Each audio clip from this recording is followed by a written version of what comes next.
నిమిషాలు దేవుని వాక్యాన్ని ధ్యానించడం. నిర్గమకాండం 16వ అధ్యాయం. 16వ అధ్యాయం 27వ వచనాన్ని మనం చదువుకుందాం. నిర్గమకాండము 16వ అధ్యాయం 27వ వచనం. పేజీ నెంబర్ 59, ఓల్డ్ టెస్టమెంట్ పాత నిబంధన 59 పేజీ నెంబర్. నిర్గమకాండం 16వ అధ్యాయం 27వ వచనం మనం చదువుకుందాం. అందుకు యెహోవా మోషేతో ఇట్లనెను, మీరు ఎన్నాళ్ళ వరకు నా ఆజ్ఞలను నా ధర్మశాస్త్రమును అనుసరించి నడువనొల్లరు. అందరి మాటలతో పలకండి. అందుకు యెహోవా మోషేతో ఇట్లనెను, మీరు ఎన్నాళ్ళ వరకు నా ఆజ్ఞలను నా ధర్మశాస్త్రమును అనుసరించి నడువనొల్లరు.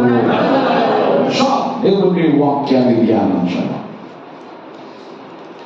ఇశ్రాయేలీయులు ఐగుప్తు దేశంలో రకరకాల అగచోట్లు పడుతూ ఉన్నారు. 430 సంవత్సరాలు, ఇంచుమించు 450 సంవత్సరాలని బైబిల్ సెలవిస్తారు. 450 సంవత్సరాలు ఐగుప్తుని ఎన్నుకొలుగులో మగ్గిపోతూ అహోరాత్రులు ఏడవటం ప్రారంభించారు.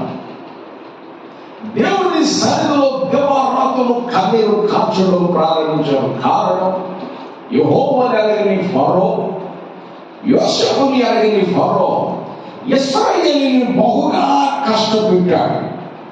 ఎంత కష్టపెట్టాడు అని అంటే అక్కడ పడిన వారికే తెలుసు. బైబిల్ చదువుతుంటే మనకు అర్థమవుతుంది.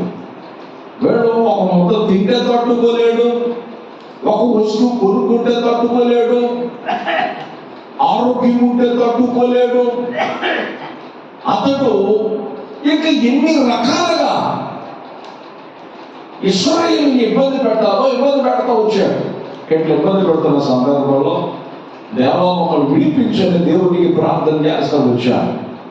వాళ్ళు ప్రార్థన చేస్తుంటే మోషే అహరోనును దేవుడు ఎన్నుకొని ఏర్పాటు చేసుకొని వాళ్ళ దగ్గరికి నడిపించాడు.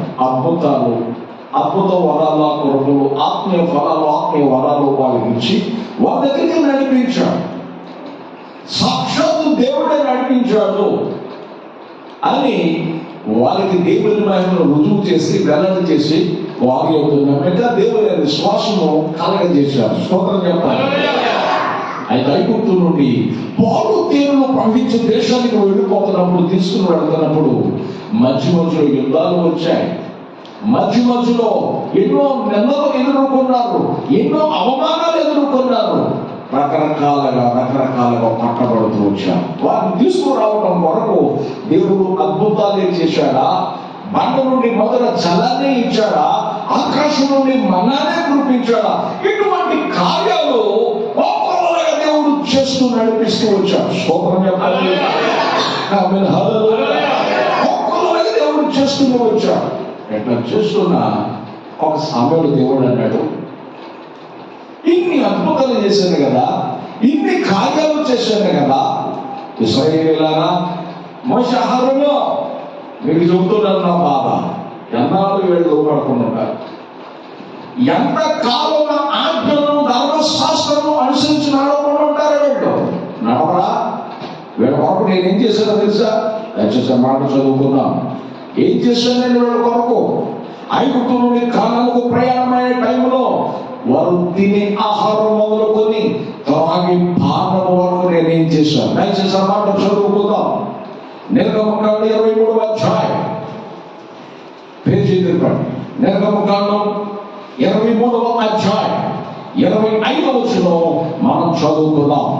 నీ దేవుడైన యెహోవానే సేవింపవలెను. చదవండి. అప్పుడు ఆయన నీ ఆహారమును నీ పానమును ఆయన దీవించాడు. స్తోత్రం చెప్పాలి. ఐగుప్తు నుండి కానానుకు ప్రయాణం వెళ్ళే టైంలో దేవుడు ఏం చేశాడు? ఆహారాన్ని దీవించాడు, త్రాగే నీటిని దీవించాడు. అందుచేత అక్కడ క్రింద రాయబడింది, నేను నీ మధ్య నుండి రోగము తొలగించెదను. రోగము రాకుండా కాపాడాడు. స్తోత్రం చెప్పాలి. దీవించి, త్రాగే నీటిని దీవించి, వారికి రోగం రాకుండా దేవుడు కాపాడు. ఎంతగా దేవుడు వారి పట్ల ఎంత శ్రద్ధ వహించాడు, ఎంత బాధ్యత కలిగిన దేవుడు ఉన్నాడు. ఈరోజు మనం కల్తీ భోజనం చేస్తున్నాం. ఎక్కడ చూసిన ప్రతిదీ కల్తీయే, అవునా కదా? అంత కల్తీయే. కల్తీ ఫుడ్ తిని, కల్తీ నీరు త్రాగి అందరూ ఫుడ్ పాయిజన్ అయిపోయి హాస్పిటల్ పాలైపోతున్నారు. అయితే బైబిల్ సెలవిస్తుంది, నీ దేవుడైన యెహోవా నువ్వు తినే ఆహారాన్ని దీవించాడు. నువ్వు తినే ఆహారాన్ని ఏం చేశాడు? దీవించాడు. నువ్వు త్రాగే నీటిని దీవించాడు. ఆయన అట్లా దీవించబట్టి మనం ఆరోగ్యంగా ఉన్నాం. మనం ఎట్లా ఉన్నామంటే ఆరోగ్యంగా ఉన్నాం. నాకు తెలిసిన ఒక ఆయన, ఒక పెద్ద ఆయనకి 1000 ఫ్లాట్లు ఉన్నాయి. ఎన్ని ఫ్లాట్లు అంటే 1000 ఫ్లాట్లు. వైజాగ్ పేరు చెప్పాలి. 1000 ఫ్లాట్లు ఉన్నాయి. ఒక్కొక్క ఫ్లాట్ వచ్చి 6-7 కోట్లు చేస్తాం. అంత మెయిన్ రోడ్ అంత మంచి రేటు ఉన్నమాట. కానీ ఆయన ఒక ఇడ్లీనరే తినాల, ఇంకేది తిన్నా చచ్చిపోతాడు. ఆయన అంతకు మించి ఎక్కువ తింటే చచ్చిపోతాడు. ఇక బిర్యానీలుగా ఈ తినడు అంతవరకు. ఒకరోజు ఆయన పరిచయం అయ్యాడు. తన స్థితి అంతా నాకు చెప్పాడు. అయ్యా, మావిడి మాస్టర్ గారు ప్రార్థన పెడుతుంది, నాకు కూడా యేసుతో ఒకటి ఇష్టం. అయితే మా ఆవిడ వెళ్ళినట్టు నేను వెళ్ళను కదా ప్రార్థనకి, దేవుడంటే ఇష్టం అయ్యా, అభిమానం. నాకెంత ఆస్తుంది మాస్టర్ గారు, కానీ తినే రాత నాకు లేదు అన్నది. ఏమిటంటే అనుకున్నాడు, అది ఏమిటి ప్రాబ్లం అంటే, ఏది తిన్నా క్షణంలో రియాక్షన్ చేస్తాడు. అందుకనే డాక్టర్ ఇదే తిని ఎంతవరకు తిను 10 కాలాల పాటు ఉండాలంటే చెప్పాను. కానీ మాస్టర్ గారు నాకు బిర్యానీ తినాలని ఉంది, స్వీట్లు తినాలని ఉంది, నాకు ఇంకా ఏమేమో తినాలని ఉంది అనేదానికి నాకు బాధ వేసింది. అప్పటికి దేవుని సంఘంలో వెళ్ళేమో, మీరు తినాలని ఆశపడుతున్నారా? తినాలని ఆశపడుతున్నారు. యెషయా రాయబడింది, మీరు భూమి యొక్క మంచి పదార్థములను అనుభవించు అని రాయబడింది. ఆ మాటను ఆధారం చేసుకుని భోజనం చేయడానికి ప్రార్థన చేశాను. ఓ 4 రోజులకి మీరు తింటారని చెప్పొచ్చారు. 4వ రోజు నుండి ఆయన విపరీతమైన ఆకలేస్తున్నారు. ఏమంటే 4 నెలల వరకు డాక్టర్ ఏం తినడం దానికి విరుద్ధంగా తినడం ప్రారంభించాడు. ఎంత వేసిన ఒక సంవత్సరం ఎంత వేసినమైపోతుంది, అరిగిపోతుంది. దేవుడు కొట్టించాడు, అంత సహాయం చేశాడు. ఇందాక తిన్నా జన్మడం చర్చిలో ఆ లోక గారు, యేసుమణి గారని వాళ్ళ మనోడు పెద్దోడు బాగా నీరసమైపోయాడు, ఎండిపోతున్నాడు. పాలు తప్ప అనదట్లేదు. వాడు చర్చిలో పడుకున్నాడు. ఆదివారం కదా, శుక్రవారం రాత్రి, బుధవారం రాత్రి ప్రార్థన చేశాను. చర్చిలో పడుకున్నాడు. అయ్యా పడుకున్నాడు, నువ్వు కలుగుంటే ఏడుస్తాడు, ప్రార్థన చేయండి అన్న. ఆహారం ప్రార్థన చేశాను. నడినెత్తు వరకు నడికల వరకు చేసి ఆ భోజనం చేసి ప్రార్థన చేశాను. 4-5 నెలలకు వాడు పాలు తాగటం తప్ప భోజనం వచ్చేటువంటి భోజనం అంటే నువ్వు వాంతి చేసుకో. నేను బుధవారం నుండి భోజనం కొరకు పరిగెడతాడంటే స్తోత్రం చేయాలి. అయ్యా బుధవారం నుండి భోజనం చేస్తున్నాడు మా మనవడని సాక్షి చెప్పి వచ్చారు. స్తోత్రం చేయాలి. దేవుడు గొప్ప దేవుడు బిడ్డలారా, అతడు తినడం ప్రారంభించాడు, ఆరోగ్యంగా ఉన్నాడు, బలంగా తయారయ్యాడు. ఎవరు స్నేహితుడు అన్నాడట, అందరూ ఒకటేరా, రా మేము పలానా చోటకి వెళుతున్నాం అక్కడ రారా అని చెప్పితే ఆయన కూడా వెళ్ళాడు. అక్కడి నుంచి తెచ్చుకున్నాడు లడ్డు. స్తోత్రం. ఈ తినడమే కాదు, భార్య కూడా తినేదా కూడుకున్నా. నేను తిన్నంటే లేదే. మరలా తర్వాత ఆయన దగ్గరికి వెళ్ళి కనబడితే, పాస్టర్ గారు ఎట్లా ఉన్నారు ఆయన గారు అని అడిగితే ఆయన అన్నాడు, పాస్టర్ గారు అన్ని దేవుళ్ళు ఒకటే అని అన్నాడు. మరి అన్ని దేవుళ్ళు అయినప్పుడు ఇంట్లో నా దగ్గర ఎందుకు మీరు బాధ చెప్పుకున్నారు, ఎందుకు ప్రార్థన చేయించుకున్నారండి? ఏదో లేదు పాస్టర్ గారు చేయించుకున్నాను, అయినా ఏదైనా ఆరోగ్యం బట్టి దేవుడు అట్లా ఇచ్చాడని చెప్పాడు. నడవగా దేవుడు చెప్పాడు. తర్వాత మళ్ళీ ఇడ్లీలోకి వచ్చాడు. ఏది నేను పడతలా, ఏం పట్ల ఇక ఆరోగ్యం చెడిపోయింది. దేవుడు 4 నెలలు అవకాశం నుంచి చేస్తే, ఆయన మార్పు నమ్మకం చేస్తే, ఇక ఆయన భార్య ఆయన కలిసి నాకు ఫోన్ చేశారు, ఏడ్చారు, అయ్యా తప్పైంది క్షమించా, అయ్యా దేవుడు తెలిసాక నేనేం చేయగలయ్యా, అప్పుడు దేవుడికి పడి అడగండి, క్షమించమని దేవుడిని అడగండి అని చెప్పారు. మనం ఫోన్ చేసి ఆయన అంటాడు, నా పరిస్థితి మారలేదయ్యా, దేవుడు వదిలిపెట్టి అహంకారంతో వ్యవహరించాను, నన్ను క్షమించాను. ప్రార్థన చేద్దాం, ప్రార్థన చేసుకుని దేవుడు కనికరం వచ్చేంత వరకు, దేవుడు కొరకు వచ్చేంత వరకు ప్రార్థన చేయండి అని చెప్పాను. దేవుడు బాగు చేశాక, దేవుడు ఆరోగ్యం ఇచ్చాక, దేవుడు తినడానికి కృపించిన తర్వాత కడుపు నిండిన వాడు దేని పట్టునైనా తృప్తి వేస్తారని సామెతలో రాయబడింది. ఆకలి ఉన్నవాడికి బూడిద పూట రుచికరంగా ఉంటుంది. ఎక్కడ ఉంటుందండి? ఆకలి ఉన్నవాడికి ఏదైనా పక్షమో గద్ద ఏదో మొత్తంలో రుచే. కానీ కడుపు నిండిన వాడికి ఎట్లా ఉంటుంది? దేని పట్టునైనా తొక్కేస్తాడు. ఈయన కడుపు నిండిన తర్వాత నిండిన మాటలు దేవుడి దగ్గర, నా దగ్గర మీ దగ్గర మాట్లాడుకున్న పర్వాలేదు, కానీ దేవుడి దగ్గర దేవుడిని తక్కువ చేసి మాట్లాడితే దేవుడు ఒప్పుకోడు.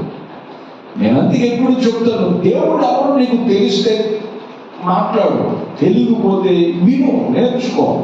కానీ తెలిసి తెలియని వాగుడు మాత్రం దేవుడి దగ్గర వాగకూడదు. స్తోత్రం చెప్పాలి.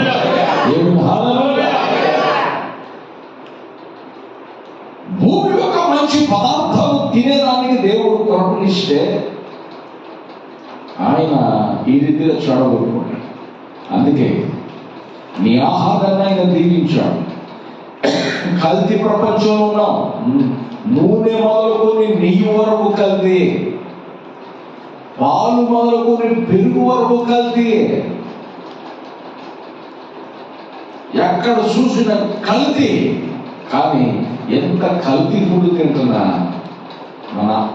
మన ఆరోగ్యాన్ని దేవుడు పాడు చేయాల. కారణం వాక్యం వలన, ప్రార్థన వలన నీ ఆహారం పరిశుద్ధపరచబడుతుంది. అందుకే ఏదైనా తినేటప్పుడు, త్రాగేటప్పుడు మీరు ఏం చేసుకోవాలి? చెప్పాలి. స్తోత్రం ఉండాలి, ఆత్రం ఉండకూడదు. ఏముండకూడదంటే చెప్పాలి గట్టిగా, స్తోత్రం ఉండాలి, ఆత్రము ఉండకూడదు. ముందు స్తోత్రం తర్వాత ఆత్రం.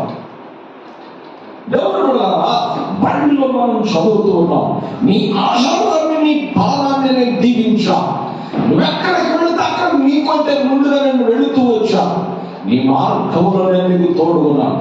పగలు మేఘస్తంభముగా, రాత్రి అగ్ని స్తంభముగా నీ పాదాలకు రాయి తగలకుండా నేను నడిపిస్తూ వచ్చాను. స్తోత్రం చెప్పండి. హల్లెలూయా. నీ పాదాలకు రాయి తగలకుండా నేను నడిపిస్తూ వచ్చాను. మరి ఎంత నడిపించిన నేను నిన్ను అడుగుతున్నాను, ఎప్పుడు మారుతాను? ఎంత చేసినా నేను అడుగుతున్నాను, ఎప్పుడు సర్వతావు? నువ్వు ఎంతసేపు అవిశ్వాసమేనా? ఇశ్రాయేలు తీసుకుని పొరపాటు ఉంటుంది తెలుసా?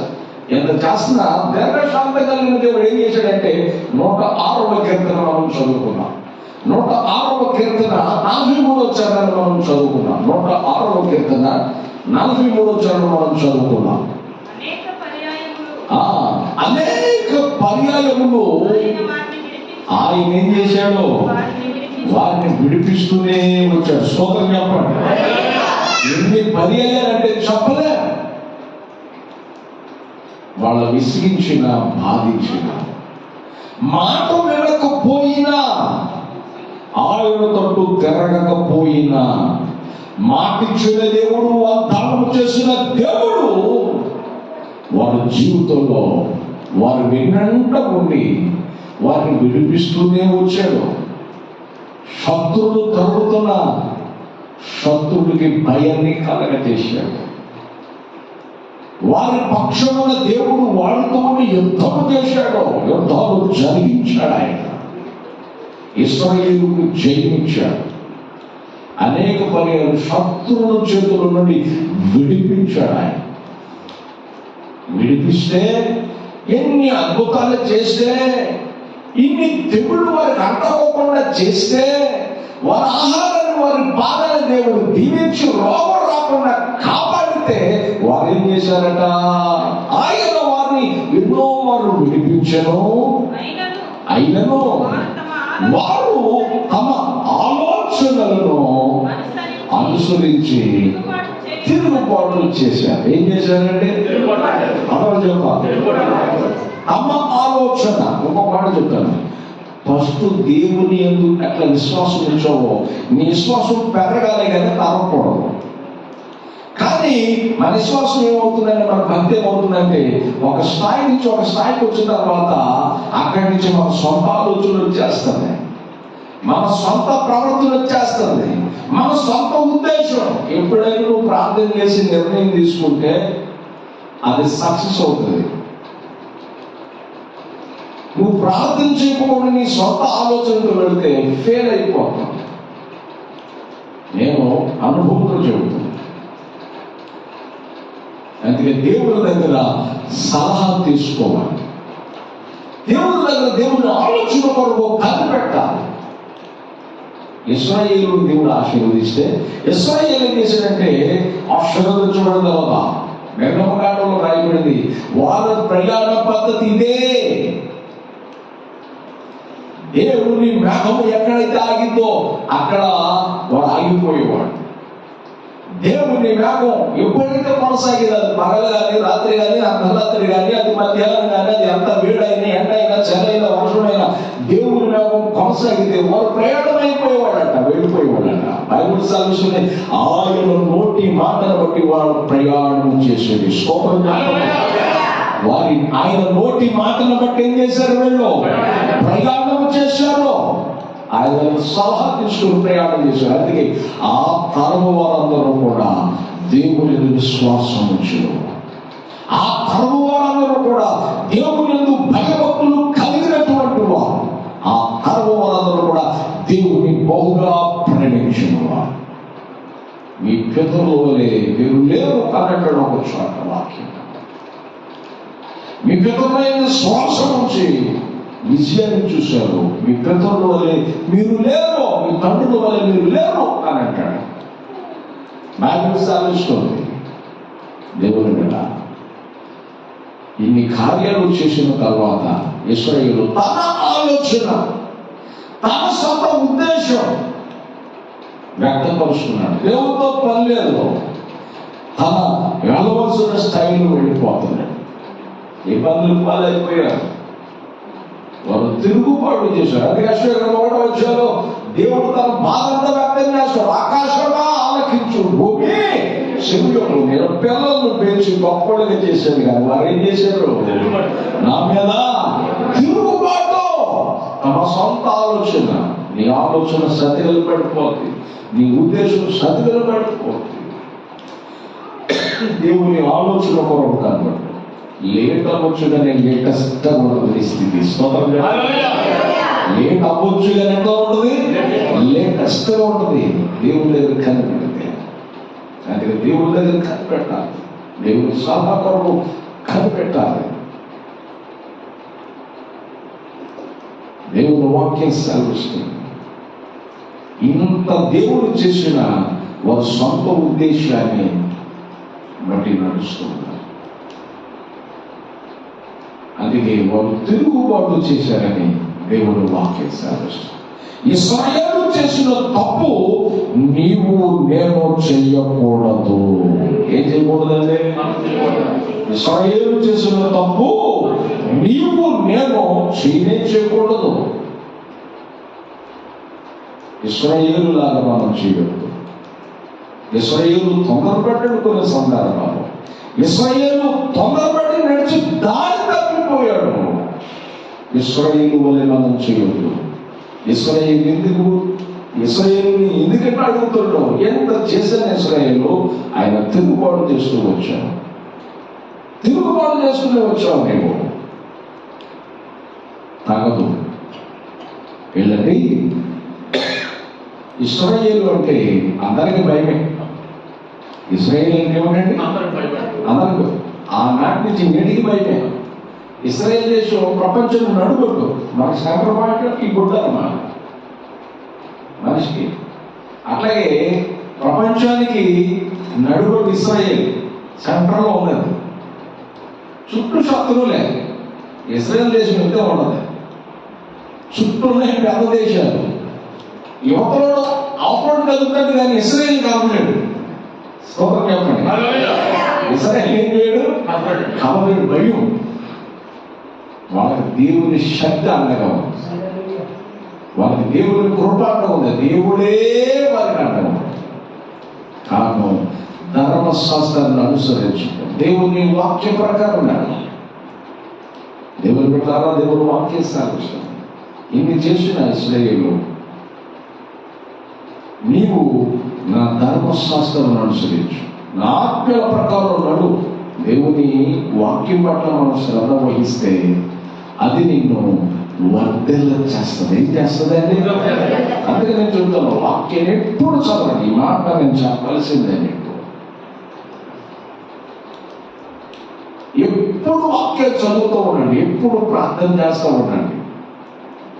ఆ ప్రభావం మీ అంతరంగపు లోతులు పనిచేయడం ప్రారంభిస్తారు. పనిచేయడం ప్రారంభించిందంటే మీ లైఫ్ స్టైల్ వేరుగా ఉంటుంది. స్తోత్రం చెప్పండి. హల్లెలూయా. ఇది అనుభవపూర్వకంగా మీకు చెబుతున్నా. కనుక దేవుని బిడ్డలారా, వాక్యాన్ని చదవటం తప్పిపోవద్దు. ప్రార్థించడం చేయడం తప్పిపోవద్దు. ఆస్కార్ అన్ని వేళ అట్లా కుదిరిందయ్యా, నాకు ఈ పగలు ప్రార్థన టైం కుదరదు, పగలు కుదరలేదని అనుకోను. ఒక నిద్రించిన మళ్ళా నేను వేకుని 2-3 దూరట్టుగా ప్రాంతంలో ప్రార్థన చేస్తాను. దేవుని సన్నిధులను తాకేంత వరకు, దేవుని పాదాలు తాకేంత వరకు నేను ప్రార్థన చేస్తూ ఉంటాను. కళ్ళకి లోడైపోతాను. అప్పుడు దేవుని వాక్యాన్ని అందించేదానికి మీ దగ్గరకు వస్తాను. దేవుని సన్నిధిని తాకకుండా నేను మీకు ఏమి చెప్పలేను, ఏమి చేయలేను. స్తోత్రం. దేవుడు ఆశ్రయాలు ఎట్లా కుదిరిందండి నేను అడుగుతాను. తినడానికి కుదురుతుందా మనకి? చెప్పండి.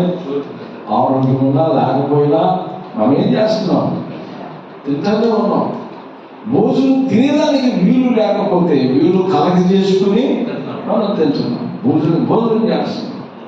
తినకపోతే శరీరం నీరసం అయిపోతుంది, బలహీనం అయిపోతుంది. అట్లాగే వాక్యాన్ని చదవకపోతే, ప్రార్థన చేయకపోతే ఆత్మ సంబంధంలో చచ్చిన వాడు అయిపోతుంది.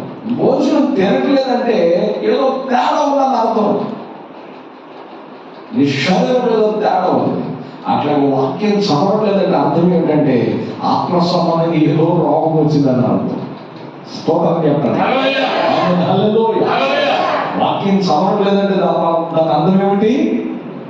ఏదో తేడా వచ్చిందని అర్థం. ఆత్మ సంబంధంగా ఆరోగ్యం చెడిపోయిందని అర్థం. దేవుని వాక్యం సాధించు. ఇశ్రాయేలు చేసిన తప్పు మనం చేయదు. దేవుడు ఆహారాన్ని దీవించాడు, భాగాన్ని దీవించాడు. ఇంకేం చేశాడు తెలుసా? నిర్గమకాండంలో ఆ మాట చదువుకున్నాం చూడండి. నిర్గమకాండం 23వ అధ్యాయం 27వ వచనం 28వ వచనం మనం చదువుకున్నాం. 23వ అధ్యాయము 27, 28 వచనాలు మనం చదువుకున్నాం. ఎస్, నన్ను బట్టి మనుషులు నీకు భయపడినట్లు ఆహారాన్ని దీవించడమే కాదు, పానాన్ని దీవించడమే కాదు, రోగాన్ని తొలగించడమే కాదు, ఇశ్రాయేలు ఎక్కడుంటే అక్కడ ప్రజలకి, చుట్టూన్న ప్రజలకి ఏం కాలం చేసేది దేవుడు? చెప్పాలి గట్టిగా. శత్రు రాజ్యాలకు, అగ్ర రాజ్యాలకు ఏం చేశాడు? చుట్టూన్న రాజ్యాలకు చెప్పాలి గట్టిగా. భయాన్ని కలగజేశాడు. ఎంతగా చేశానే, ఎప్పుడు నా వాక్యాన్ని అనుసరిస్తావు, ఎప్పుడు నాకు ప్రాధాన్యత ఇస్తావు, ఎప్పుడు నా వాక్యాన్ని అనుసరించి నడుస్తావు, ఎప్పుడు నా శాసనాలు, నా కట్టడి ప్రకారం నడుస్తావు. దేవుడు మాట్లాడుతున్నమాట. నీవు నన్ను బట్టి మనుషులు నీకు భయపడి నేను చేశాను. ఎంత అద్భుతం అండి.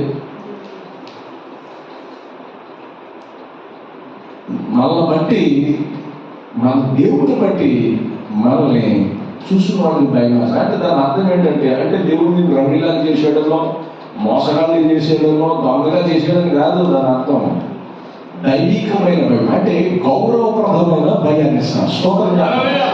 ఏ భయాన్ని ఇస్తాడైనా అన్నది చెప్ప, గౌరవప్రదమైన భయం. అమ్మో, ఆయన ఇంకొక సందర్భంలో వెళ్తున్నప్పుడు వాళ్ళు ఎప్పుడో భోజనానికి వచ్చారట. ఎప్పుడో భోజనానికి వచ్చారు. సంవత్సరం వస్తామని చెప్తారు కదా. నేను ఎప్పుడు నాకు కావాలి. సిగరెట్ తాగుతున్నాడు ఆయన. సిగరెట్ తాగుతుంటే నన్ను చూసి సిగరెట్ పడేసేసాడు. నేను చూశాను.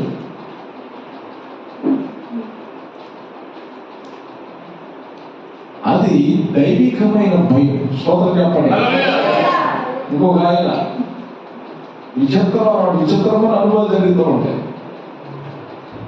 ఇంకొక ఆయన ఏం చేశాడు? నన్ను చూశాడు. 4 వారాలు 5 వారాల కోసం 3 వారాల కోసం అవుతూ ఉంటున్నాయి. నన్ను చూసిన ఆయన ఏం చేశాడు? సిగరెట్ కాలుస్తున్నాడు. ఒక్కసారి నేను కనపడదానికి ఏం చేయాలి అర్థం కాక అప్పుడు అనిపించినటువంటి జేబులు వేసుకున్నాడు ఆయన. యథార్థంగా ఏం చేయాలి? దాన్ని కాళ్ళ కింద వేసి కనిపేలా తాపలు పడేయాలి. పాటేసేటప్పుడు కూడా చూసుకోండి, తాపలు తగ్గిపడకూడదు. మనం ఏం చేసాడు? జేబులు వేసుకున్నాడు. ఏంటంటే బ్రదర్ గారు బాగున్నానంటే మనతో మాట్లాడుతున్నాడు. నిజంగా నా కళ్ళ ముందే జరిగింది.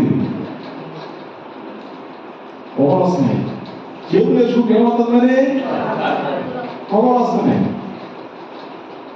బాగున్నారండి అక్కడికి విచిత్రం అనిపించింది నాకు. పాపం ఈయన చీకోడు పని చేసేదని నేను సరే ఉంటాలని నడిసారి నేను ఉంటాను. ఇక నేను వచ్చేసాను. ఆయన బాధ, ఆయన బాగా వచ్చి చెప్పింది, తాత దగ్గర ఎంత మొక్కలు చేసింది ఆయన. ఏంటి పని అట్లా చేసేవారంటే ఆయన బాగా వచ్చి చెప్పింది నాకు. మిమ్మల్ని చూసి ఏం చేయాలి అర్థం కాదని అప్పుడే ఊరుకోండి. సిగరెట్ జేబులు చేసాడంట. తోట కాలిపోయిందంట. మొక్క వచ్చేసేసి పిచ్చుకొని తీసుకోండి. స్ఫోటం చెప్పండి. అయిపోతారు కానీ నిప్పుతో చదవడం ఏంటి? జాగ్రత్తగా ఉండండి. అది దైవికమైన భయం. స్తోత్రం చెప్పండి. యాకోబు తన తండ్రిని ఆశ్రయించాడు, తన అన్నను ఆశ్రయించాడు. తండ్రి దగ్గర నేను యాషోబుని అన్నాడు. అదే యాకోబు ఒకరోజు యాకోబు రేవు దగ్గర ఒక్కడే మిగిలిపోయి ఒంటరిగా ఉన్నప్పుడు దేవుడు అడిగాడు, నీ పేరేంటయ్యా?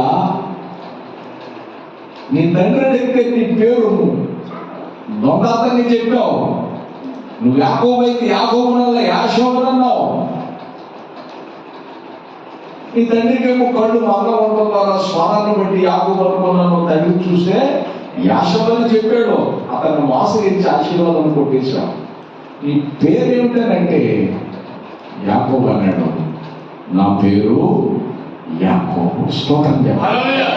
ఎక్కడ ఉడికినా మన పప్పులు దేవుడి దగ్గర మాత్రం ఉడకం. ఎవరి దగ్గర నటించొచ్చు కానీ దేవుడి దగ్గర మాత్రం నటించడం. ఆ యాకోబు వాస్తవికపు జీవితానికి వచ్చి వాస్తవంగా దేవుడి దగ్గర నడవడం ప్రారంభించాడు. ఒకరోజు అతను కుటుంబంలో జరగరని ఒక ఘోరమైన కార్యం జరిగింది. ఆ దేశంలో పరదేశానికి వెళ్ళిపోయాడు యాకోబు. ఆ ప్రాంతానికి వెళితే ఆ కూతురు పొంది తీరా ఈ ప్రాంతం అంతా చూసి వస్తాను, టూరిజం చేసి వస్తాను అని చెప్పేసి చక్కగా వెళ్ళి ఒక్కటి అంటారు. ఒంటరి వెళ్ళిపోయింది. ఆ దేశ రాజు కొడుగా ఆమెను చూసి ఆమె మీద కన్నేసి ఆమెను పాడు చేసి ఇంటికి తీసుకుపోయాడు. ఇది యాకోబుకు తెలిసింది. యాకోబు తన కొడుకులు పొలం నుండి వచ్చేంత వరకు ఆ విషయాన్ని దాచి వాళ్ళు వచ్చిన తర్వాత చెప్తే సిమ్యోను లేవి వీళ్ళిద్దరూ లేచి ఆ ప్రాంతాన్ని పడి అందరినీ నాశనం చేసేసారు. ఇశ్రాయేలు ప్రభు బిడ్డలు మా ఎడల ఇట్లా ఘోరమైన కార్యం చేస్తారు, నీచమైన కార్యం, నా చెల్లెళ్ళు చెరుపుతారని అతన్ని అక్కడ ఉన్న పురుషులందరూ కూడా చంపేశారు. అప్పుడు ఆ దేశంలో ఆ రాజు పరదేశంలో ఉన్న పరదేశానికి బ్రతకడానికి పోయాడు. అక్కడ అట్లా జరిగినప్పుడు యాకోబు భయపడిపోతున్నారు. ఏదో పరామర్శించి వస్తారనుకుంటే వాళ్ళని చంపేస్తారు మీరు, ఇది మంచి పద్ధతేనా? అయ్యో నా జనం కొద్ది జనం, ఊరంతా దేశమంతా మనం నిలబడితే ఏమైపోతాం అని చెప్పేసి అందరినీ బాగా చేస్తూ ఉంటాడు, కేకలు వేస్తుంటాడు, దేవుడి సోదరు ప్రార్థన చేస్తూ ఉంటాడు. అప్పుడు యాకోబు అంటాడు, మనం లేచి బేతేలుకు వెళదాం. స్తోత్రం చెప్పండి. ఎక్కడికి వెళదాం? బేతేలుకు వెళదాం. దేవుని మందిరానికి వెళదాం. దేవుని మనం ఏదైనా పరిష్కారం చేయగలము. అయ్యో దిక్కు తోచని స్థితిలో మనం ఉన్నాం. ఈ దిక్కుమాలిన స్థితిలో నుంచి బయటకు దేవుడు తీసుకున్నాడు. వెళదాం అని యాకోబు వాళ్ళందరికీ పిలుపునిచ్చినప్పుడు వాళ్ళందరూ బేతేలుకు బయలుదేరారు. పరిశుద్ధపరుచుకుని బయలుదేరారు. బేతేలుకు వాడుతుంటే వాక్యంలో రాయబడింది. ఆది కాండము మనం చదువుకుంటూ ఉంటాం. ఆది కాండము 35వ అధ్యాయం 5వ వచనం మనం చదువుకుందాం. ఆది కాండం 35వ అధ్యాయం 5వ వచనం మనం చదువుకుందాం. నా ప్రయాణమైపోయినప్పుడు వారు అది వారు ప్రయాణమైపోయినప్పుడు దేవుని భయము వారి చుట్టూనున్న పట్టణముల మీద నుండెను. స్తోత్రం చెప్పండి. హల్లెలూయా. దేవుని పని మనం చేసుకుని మనతో ఆయన చేస్తాడు. చుట్టూన్న వారికి ఏం కలగజేశాడు? ఆ దేశం అంతా మీద వచ్చి పడకముందే దేవుని సన్నిధికి ఎప్పుడైతే వెళ్ళాడో దేవుడు వారి చుట్టూ భయాన్ని కలగజేశాడు. శత్రువులకి ఏం కలగజేశాడు? భయాన్ని కలగజేశాడు. ఎవ్వరు కూడా రాకుండా దేవుడు చేశాడు. వారే పట్టణంలో వారే ప్రాంతంలో ఉన్నవారు ఆ ప్రాంతంలో దేవుని భయం వచ్చింది. అందుకే వాక్యంలో రాబడింది, ఏ కుక్కయు తోక జాలించలేదట, నోరు విప్పలేదట. స్తోత్రం చెప్పండి. దేవుని వాక్యం సాధిస్తున్న మాట మీరు ఆలోచించాలి. ఆయన నన్ను బట్టి భూ ప్రజలందరూ మీకేమవుతారు? భయపడి ఎంతగా నేను ఆశీర్వదిస్తే నా కట్టడ ప్రకారం మీరు నడవరా, నా షరతుల ప్రకారం మీరు నడవరా. నెలకొండ 23 వచ్చాను 27 వచ్చి మనం చదువు. నన్ను బట్టి మనుషులకు భయపడినట్లు చేస్తాను. నీ పోగు సర్వదేశంలో వారు వాడగొట్టి నీ సమస్త శత్రువుని ఎదుట నుండి పారిపోనట్లు నేను చేస్తాను. స్తోత్రం చెప్పండి. మోషే ఉన్నంత కాలం మోషే ఆరాధించి యెహోవాను ప్రసన్నతను నమ్మిక ఉంచాడు. మోషే పౌర దృష్టిని అతని సేవకుల దృష్టిని మిక్కిని గొప్పవాడయ్యాడని బైబిల్ సాధిస్తాడు. బైబిల్ సాధిస్తుంది. సమూయేలు ఉన్నంత కాలం ఫిలిష్తీయులు అణచబడ్డారట. ఫిలిష్తీయులు శత్రు దేశం, శత్రువులు తోక జాడించలేదట. కారణం సమూయేలు ప్రార్థించుడు వారిలో ఉన్నాడు. అతడు ప్రార్థించడం ద్వారా శత్రువులకు భయం. అతడు ప్రార్థన చేసిన పిడుగులు పడమంటే పిడుగులు పడతాయి, ఉరుములు కురవమంటే ఉరుములు కురుస్తాయి, వర్షం పడమంటే పడతాయి, వడగళ్ళు పడమంటే పడతాయి. అంత భక్తిపరుడు సమూయేలు. అందుకు సమయలు ప్రార్థించడు వారిలో ఉన్నాడు. సమయలు ఉన్నంత కాలం శత్రువు తోక జాడించలేదు. కారణం యెహోవా భయం. స్తోత్రం చెప్పాలి. యెహోవా భయం. అందుకే దేవుని బట్టి మనం పిలువబడితే మన చుట్టూ గౌరవప్రదమైన భయం ప్రజలకు వస్తుంది. ఎంతగా చేశాను ఇశ్రాయేలులో, నా కట్టడ ప్రకారం నువ్వు నడవా? నేను అడుగుతున్నాను. మన విషయాలు కూడా మనకున్నది మొదలు కొంచెమే, అది తుదకు మహావృద్ధి పరిచాడు. స్తోత్రం చెప్పండి. అవునా కదా? మహావృద్ధి పరిచాడు. బ్రతకటం చేతకాన్ని మనకు బ్రతకటం నేర్పించాడు. నీ చదువు నీకు బ్రతకటం నేర్పించలేదేమో, నీ జ్ఞానం నీకు బ్రతకటం నేర్పించలేదేమో, కానీ దేవుడు బ్రతకటం నేర్పించాడు. చాలా మంది అంటారు 10వ తరగతి ఫెయిల్ అయిపోయాడంటే చాలా మంది అంటారు ఏదో చీప్ అన్నమాట. ఫెయిల్ అయిపోయాడు కానీ జీవితంలో ఫెయిల్ అవ్వలేదుగా. అవునా కాదా? నాకు తెలిసి డిగ్రీలో ఫెయిల్ అయిపోయినాడు, డిగ్రీలాగా చదివాడు, డిగ్రీలు ఫెయిల్ అయిపోయినాడు ఎందుకున్నారు కదా. కొంతమంది ఉన్నారు 10th క్లాస్ ఫెయిల్ అయిపోయినాడు, వాళ్ళ లైఫ్ లో సక్సెస్ సాధించారు. స్తోత్రం చెప్పండి. హల్లెలూయా.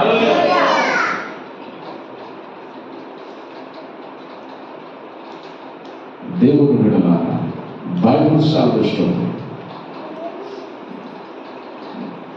దేవుని శాపల ప్రకారం, దేవుని ఆజ్ఞల ప్రకారం నువ్వు నడిస్తే, ధర్మశాస్త్రాలను అనుసరిస్తే, ఆయనను వెంబడించి నడిస్తే నీ ప్రతి పరిస్థితిని దేవుడు మార్చేస్తాడు. కాబట్టి ఇశ్రాయేలు చేసిన తప్పు మనం చేయొద్దు. మనము ఏ స్థితి నుంచి ఏ స్థితికి లేవనెత్తాడో మనకు తెలియదా? మరెందుకు మనం పొంగిపోతూ ఉంటాం? ఆ స్థితికి కారణమైన దేవుని స్తుతించబోతులమై ఉన్నాం. ఆ స్థితికి కారణమైన దేవుని వెంబడించవలసిన వారమై ఉన్నాం. అందుకే ధర్మశాస్త్రం అనుసరించండి, దేవుని ఆజ్ఞలను అనుసరించండి. దాని ప్రకారం నడిస్తే ఇశ్రాయేలు చేసిన పొరపాటు మనము చేయకుండా మనము దీవించబడతాం. అట్టి కృప దేవుడు మనందరికీ దయచేయగాక. ఆమేన్. ప్రార్థించాలి.